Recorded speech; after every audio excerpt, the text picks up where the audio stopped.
გილოცავთ შობა ახალ წელს შვიდობა აქაურობას. დღეს ვსაუბრობთ ქართულ ხალხურ იდიოტობებზე და კატასტროფებზე, რაც გვაქვს ხოლმე შობა ახალი წლის პერიოდში.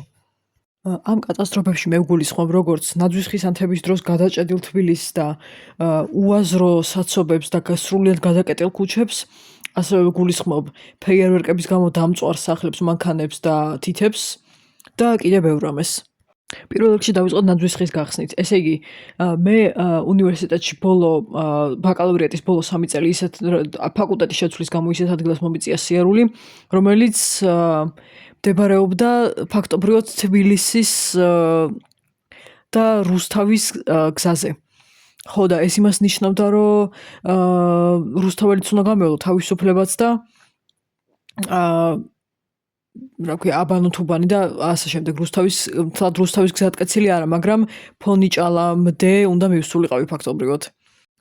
და რაღაცნაირად ისე მოხდა, რომ მანამდე თუ ნაძვის ხე ისეთ დღეებში ინთებოდა, როცა, არ ვიცი, ალბათ სხვა დროსაც ქმნიდნენ საცობებს, ეგ ყოველთვის იყო. თუმცა ეგ ბოლო 3 წელი ყველაზე ცუდად შევეჩეხე მაგ პრობლემას. ჯერ როგორ უნდა გაკლდეს, რომ ნაძვის ხის ანთება და მასთან ერთად რაღაც სხვა განათებების ცხოინთება, ნაძვის ხის ანთება დაგეგმო, ესე იგი, სამუშაო დღეს ისეთ ადგილასთან, რომელიც ძირითადი საკვანძო წერტილია და არის დედაქალაქის ცენტრი. ხო და რამდენი, ესე ვთქვათ, ორთაჭალაში მომიწია წასვლა და ეს იყო სამჯერ დაემთხვა ესე კატასტროფულად ნაძვის ხის ანთება ჩემს უნივერსიტეტისკენ წასვლას. და ეს იმას ნიშნავდა, რომ ნახევარი გზა ფეხით საერთოდ ვერ გავიარე სამივეჯერ. და ერთხელ მაგალითად ბოლოს კანდიდატის სტატუსი რომ მიიღო საქართველომ, ეგ დღე მახსოვს ძალიან განსაკუთრებულად ბრჭყალებში, იმიტომ რომ ესე იგი თავისუფლების მოედნიდან გორგასლის ქუჩამდე მივედი ფეხით და დაახლოებით ესე საათი და 10 წუთი დამჭირდა, შეიძლება ცოტა უფრო ნაკლები, მაგრამ დაახლოებით მაგდენი. კარგი, იმ საცობს თავი დაანებდა გზის გადაკეტვას. ხალხი იმდენი იყო შეკრებილი, როგორც ხამების ბრბო. რომ ხალხში გასვლაც კი იყო თითქმის შეუძლებელი, არც კი იწეოდნენ, როცა გარღვევა გინდოდა, ასე ვთქვათ, ხალხის მასის. და პლუს კიდე რომ მივდიოდი, რომ უახლოვდებოდი უნივერსიტეტს და იმიტომ წავედი ფეხით, რომ გამორიცხულიყო შანსი არ იყო არც ავტობუსში და არც სამარშრუტო ტაქსში ასვლის, უბრალოდ არანაირი აზრი არ ქონდა, იმიტომ რომ ტრანსპორტზე ორჯერ სწრაფად მე დავდიოდი რა. ხო და რომ უახლოვდებოდი უნივერსიტეტს ყვავების გუნდი დამტრიალებდა და რაღაცას ჩყავოდნენ და შეიძლება ნიშანი იყო ეგ. ჯერ რა ვიცი, თავხედობა ხო უნდა გეყოს, რომ ეგეთ რაღაცას კადრულობ. სრულიად გადაჭედილი ცენტრალური, არა მარტო ცენტრალური, სხვა ქუჩებზეც საცობი იყო, იმიტომ რომ თავისუფლების მერე თუ გგონიათ, თუ არ იცით, მაგ დროს გარეთ არ ყოფილხართ და თუ გგონიათ, რომ თავრდებოდა საცობი პირიქით, რუსთავამდე მიდიოდა ლამის გადაჭედილი გზები. მაგიტომაც ვერ დაარჩავ ჯექი ტრანსპორტში, იმიტომ რომ მე უფრო სწრაფად მივდიოდი, ვიდრე სიტყვაზე ავტობუსი. და თავი ისე ეჭირათ, ხო, იყო პირდაპირი ჩართვა და იქ მიმართვები და ახლა ნაძვის ხე რო აინთება, ბავშვები გაიღიმებენ და გეგონება მაგაზე მნიშვნელოვანი მოვლენა დღემდე ამ წუთამდე ეგრე გამოყავთ, რომ ნაძვის ხის ანთებაზე მნიშვნელოვანი მოვლენა თბილისში არ არის მთელი წლის განმავლობაში და თუ არა აინთება, დავიქცევით წყალიც გადაგვივლის, ხალხის დაიხოცება და ჩაინგრევა მიწა რა. ხა მიწა სხვა რაღაცის გამო ჩაინგრევა, მაგრამ ესენი გვეუბნებიან, რომ განათებები თუ არ იქნება წყობაში, მაშინ ჩაინგრევა მთელი საქართველო. ხო, ისე გამოყავდათ თითქოს არანაირი პრობლემა არ იყო, სრულად გაუვალი გზები. არა მარტო მანქანებისგან, არამედ ხალხისგანაც, იმიტომ რომ როგორც თქვი, მუჯლგუნობით მიწევდა წინ წასვლა და არც იწევდა ხალხი გვერდზე, რაღაცა გარშემო კიდე რა ხამობის ნაკვალევსაც ტოვებდნენ ის ბუშტები, ბამბის ნაყინებით კბილოვლით რაც იყიდება, ყველაფერს ყიდულობდნენ, რა თქმა უნდა, გარემოვაჭრეები რო სხედან ხოლმე და რა ვიცი, ყველანაირი კვალს ტოვებდნენ და ერთად ბუკეტში ერთად აღებული კიდე უფრო უარესი დასანახი იყო ეგ ყველაფერი. მაგრამ ამ სცენაზე გამომსვლელებს და მთავრობის წევრებს რა ენაღლებოდა თვითონ მძღოლები წაიყვანდნენ ან ისეთი გზებით წავიდოდნენ რაღაცა საიდუმლო გასასვლელებიდან რომ საერთოდ არ მოუწევდათ ხალხთან ინტერაქცია. განსაკუთრებით მაშინ შევამჩნიეთ ეს ამბიციები დანძვისხის ანთებასთან დაკავშირებით და ზოგადად განათებებთან დაკავშირებით, ხო, ნუ ჯერ ის უნდა აღნიშნო, რომ ხალხმა თქვა, ვინც გარეუბნებში ცხოვრობს, რომ რაც უფრო შორსაა ცენტრიდან გარეუბანი, მით უფრო ძველ დეკორაციებს და განათებას კიდებენ თურმე, რაც არ ვიცოდი, იმიტომ რომ გარეუბნებში გადაადგილება არ მომიწია ახალი წლის პერიოდში და არ დამინახავს ეს ყველაფერი. წინა წელსაც და წელსაც ვიღაცებმა ისე გამოიყვანეს ხალხმაც და უკანონო ზემდგომებმაც, რომ ნაძვისხე თუ არა ინთებოდა, თბილისელ ბავშვებს საერთოდ არანაირი შანსი და არანაირი გართობის შესაძლებლობა არ ექნებოდათ და წელსაც შევამჩნიე იდიოტური გეცლიანი კომენტარები ვიღაც დებილების დაწერილი, აი როგორ აქ ცხვენიეთ ვინც წინა წელს ეს სიხარული წაართვით ბავშვებსო და რა მაინტერესებს ისიც სიხარულში ისიც თავისთავად შედის სიხარულის და ახალი წლის პაკეტში ქიმიური ხსნარებით სავსე რუსთაველს და თავისუფლებაზე როა საახალწლო სოფელი მოწყობილი და იქ რომ მიდის ხალხი თან უძვირესი პროდუქტები, რა ვიცი, ცხელ შოკოლადს ვერ დალევ ისე რომ საფულე არ გამოაცარიელო. მე რო ვიყავი რამდენიმე წლის წინ იყო ეგ და წელს წარმომიდგენია როგორი ძვირი იქნება ყველაფერი. ეს ერთი და მეურც ერთი ხო საერთოდ არ მორიცხილა იქაურობა და ესე იგი თავარია რომ ხამებივით გაეყარონ სადღაც და რაღაცას რომ მოუწყობენ და დაუდგამენ იქ იყვნენ და უსაფრთხოებას არ აქვს მნიშვნელობა თან მაგაზეც გაიჟღერა უკვე რაღაცა არგუმენტებმა და გამართლებებმა პირველად გავიგონა ეგეთი რაღაცა რომ თურმე ცუდ ჰაერს არ აუშავს არც გამონაბოლქვსაც არ აუშავს იმიტომ რომ ზეიკიდის ძეხვზე და 90-იანებში რაღაც უხარისხო ორცხობილებზე და შოკოლადებზე გაიზარდნენ და მაგას გადაურჩნენ და რადგან გადაურჩნენ ესე იგი ცუდ ჰაერსაც არ აუშავს და ძალიან დიდი მეტიჩრობაა მაგაზე დარდი. მაგას რომ მოისმენ უკვე ბევრი რაღაცა იხსნება მაგეთი და გასაგებია უკვე ამ ხალხის დამოკიდებულება.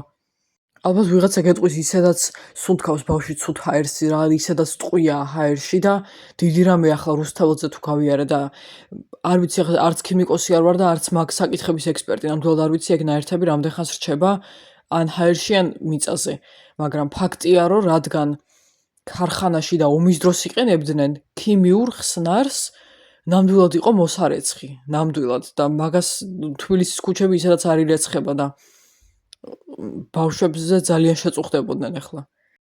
ესე იგი მთავარი რა არის? თან დაგასისხლენ და პანგურს ამოგარტყამენ, თან მერე გაგიმართავენ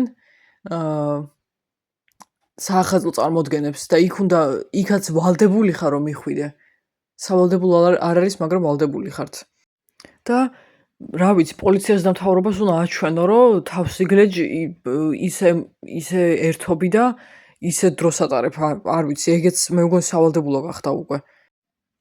ვინც საახალწლო სოფელში არ ყოფილა, იმაზე ცალკე ჯარიმები იქნება, თუ როგორ არის ეგ საკითხი.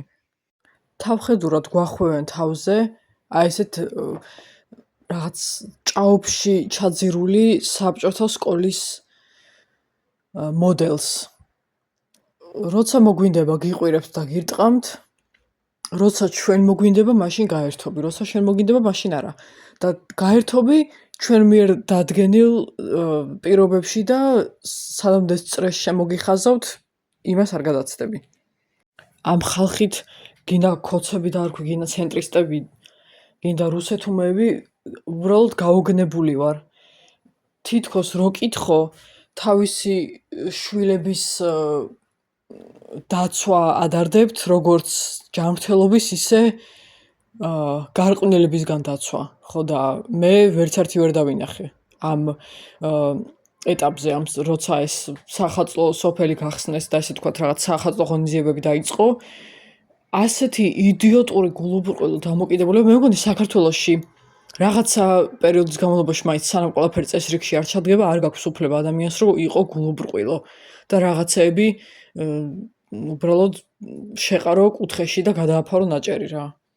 ჯერ რო გაიგებ BBC-მ გამოიკვლია და დოკუმენტური ფილმი დადო, არა მარტო რაღაც კვლევები მოიძიეს და ექსპერტები ელაპარაკეს, არამედ დოკუმენტური ფილმი ატვირთეს, რომელსაც საკმაოდ ბევრი ნახვა აქვს უკვე. დადებიდანვე მალე ქონდა უკვე ბევრი ნახვა.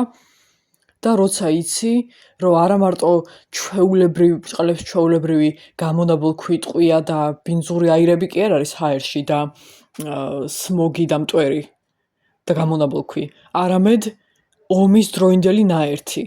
ხო და რაც ტყუილია, ყველაფერს იჯერებენ ხოლმე, რომ თვითმფრინავებიდან პესტიციდებს გვასხამენ ზედ და გვწამლავენ, რომ ინტერნეტის სატელიტებიდან და ტელეფონიდან, აცრებიდან და ნემსებიდან შეიძლება ვირუსი გავრცელდეს და რა ქვია, არ ვიცი, რაღაც კიბორგი გახდე და ბლუთუზი კონდეს ჩაშენებული. მაგას იჯერებენ.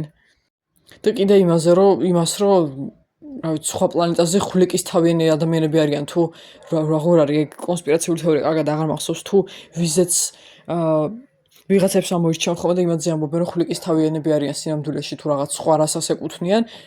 ამას იჯერებენ და კვლევებით გამყარებულ ძალიან შემაშფოთებელ ინფორმაციას არა, მე მაგალითად რაღაცნაირად ისე მოხდა, რომ ეს აქციები რაც იყო ყოველ შემთხვევაში თუ რუსთაველი გავიარე, ფეხით ზემოდან არ გამივლია, მეტროთი გავიარე და რაღაცნაირად ისე მოხდა, რომ მთელი რამდენიმე თვეა რუსთაველზე და თავისუფლებაზე საერთოდ არ ყოფილვარ და რაღაცნაირად ცოტა მაინც დაცულად ვიგრძენი თავი, რომ მაინც და მაინც იმ ადგილას არ დავდივარ ფეხით.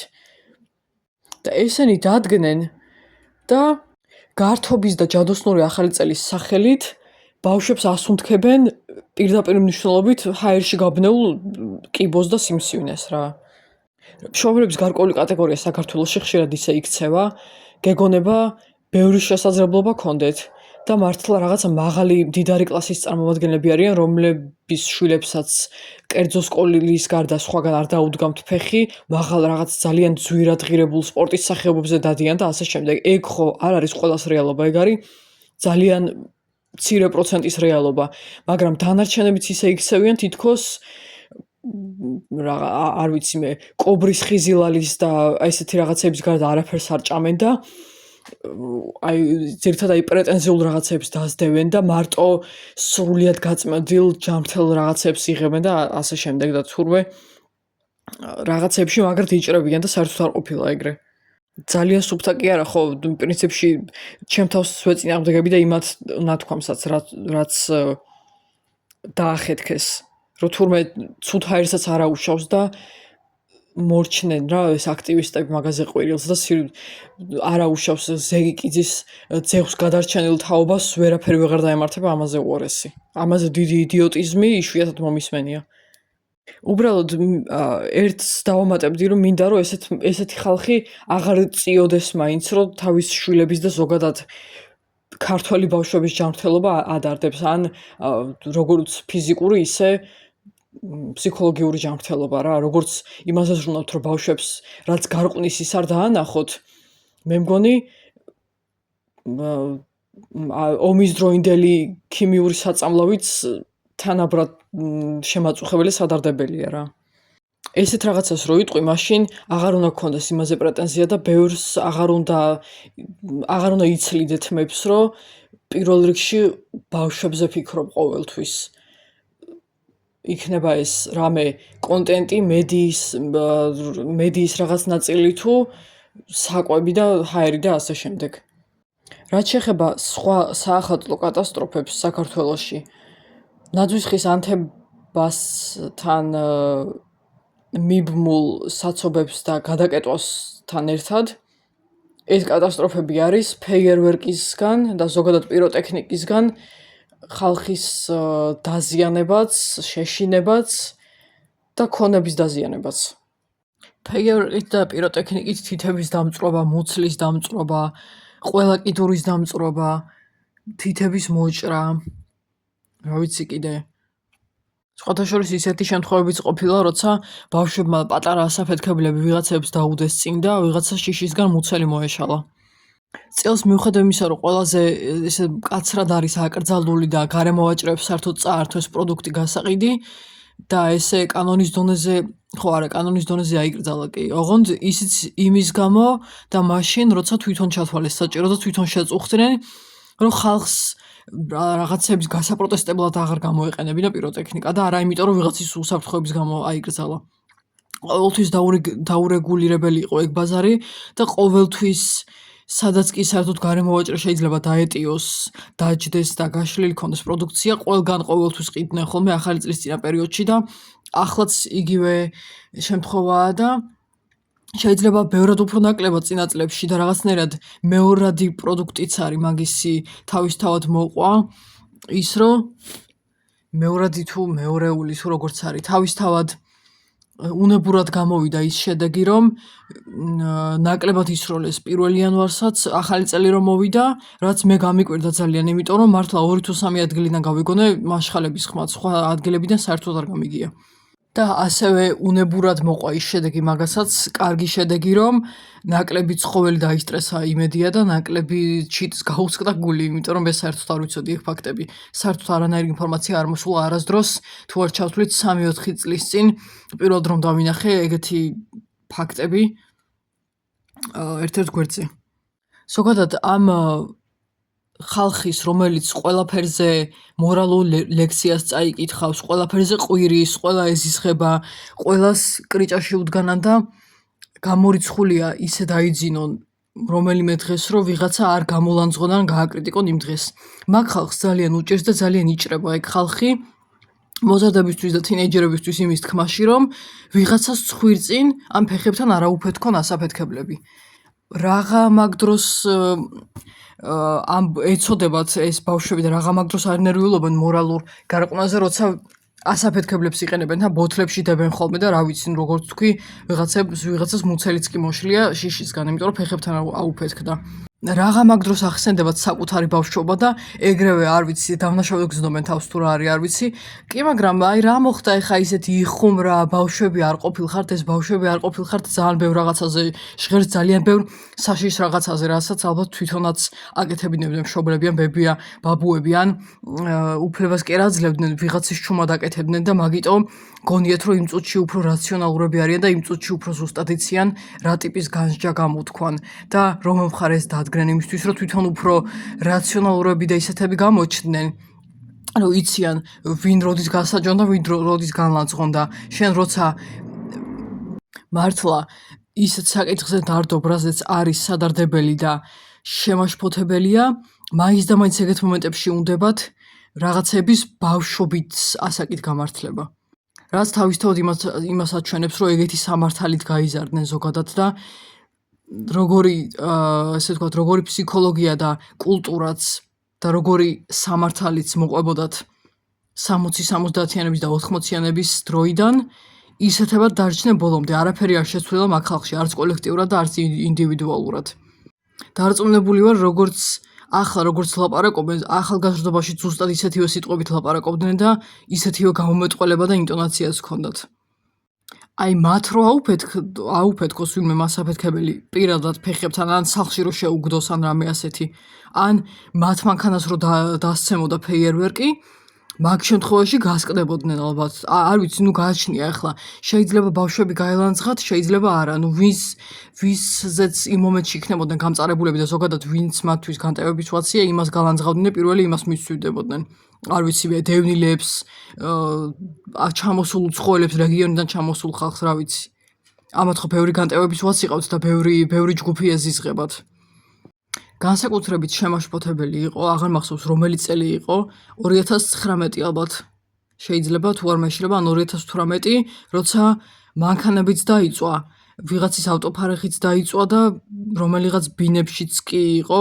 ფეიერვერკისგან ხანძარი ეგ მართლა ძალიან ცუდად მახსოვს და საერთოდ ლამის ჩამიშხამდა ახალი წელი იმდენად საშინელი ფაქტები იყო იმდენად შემაშფოთებელი ეხლა თან კამფეტებს ჭამდა რაღაცებს უნდა მივღარდე სადღესასწაულოს უფრას და ერთი სული მაქვს როდის დავამთავრებ უბრალოდ თან არ მინდა რომ რაცა უცილებლად სათქმელია მე რაღაცა დამრჩეს უთქმელი და მინდა რომ ჩამოვაყალიბო და მოვასწრო ხო ვიღაც ცნობილი ადამიანებიც ვიცის, რომლებმაც არასწორად ისროლეს ფეიერვერკი და ზოგი დაზიანდა, კიდური დაუზიანდა და თითების მოკვეთა გახდა საჭირო და ზოგზე კიდე დღემდე შეყირობენ. ყოველ შემთხვევაში რაღაცა ხალხმა ვიდეოზე რომ ნახა, ესე ვთქვათ, არასწორად გამოყენების შემთხვევები, ვიღაცები ეგრევე მაგითი უფრო შეშფოთდნენ და ვიზუალურად დანახვის მერე მიხვდნენ რა არ შეიძლება და რატოა სიტყვაზე საშიში.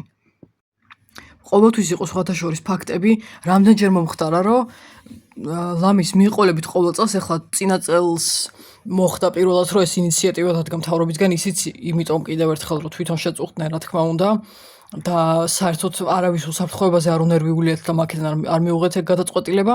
ყოველთვის ყოველ ახალ წელს აი არ არსებობდა რომ 1 და 2 იანვარს არ გამოეცხადებინათ რომ ვიღაცა მთლიანად დაიწვა, ვიღაცას ტანსაცმელი დაეწვა, ვიღაცას თითები მოსძრა, ვიღაცას ხელები დაეწვა. არ არსებობდა რომ არ ეთქვათ და უკვე წინასწარ დაძაბული ვიყავი ხოლმე წინა დღის რაღაც კატასტროფებს რა მოყვებოდა ხოლმე. უბრალოდ ვერასდროს ვერ ხვდებოდი თან, არ ვიცი, მე მგონი რაც უფრო მეტს აცხადებდნენ, ხალხი გაფრთხილებული კი არ იყო, ამას უყურებდნენ როგორც ჩვეულებრივ ნიუს. და ალბათ თავისთვის ფიქრობდნენ, რომ თვითონ უკეთესად გამოუვიდოდათ. მე მგონი თავიდან იმასაც ეგრე იყო, ლეღვის ფოთლის წასმა კანზე წასმის შემთხვევაში მაგაზეც ეგრე იყო, რომ მე ესე არ მომივა, არ დავიწვევი, მე უკეთესად ვიზამ, ჯერ გავარკვევ როგორ არ დავზიანდე და მაინც გამოვიყენებ. და მე ესე მგონი, რომ პიროტექნიკის შემთხვევაშიც ასე იყო.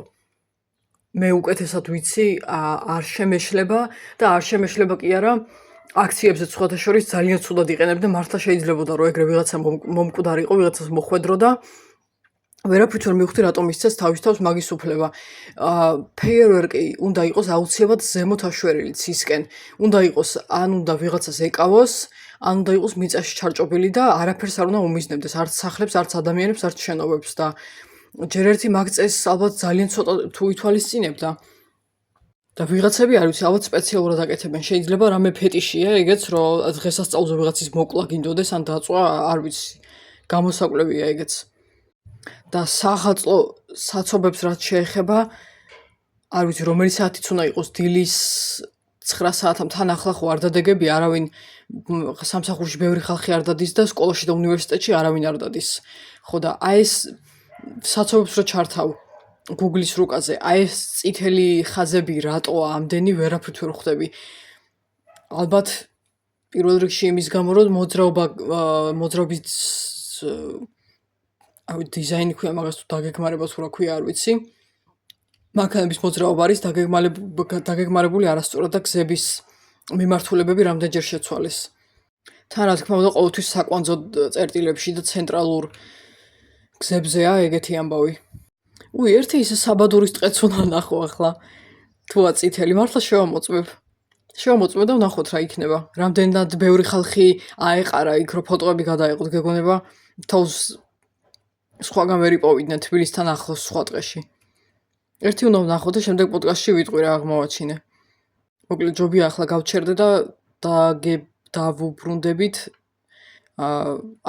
ახალი წლის სეზონს სხვა ეპიზოდებით.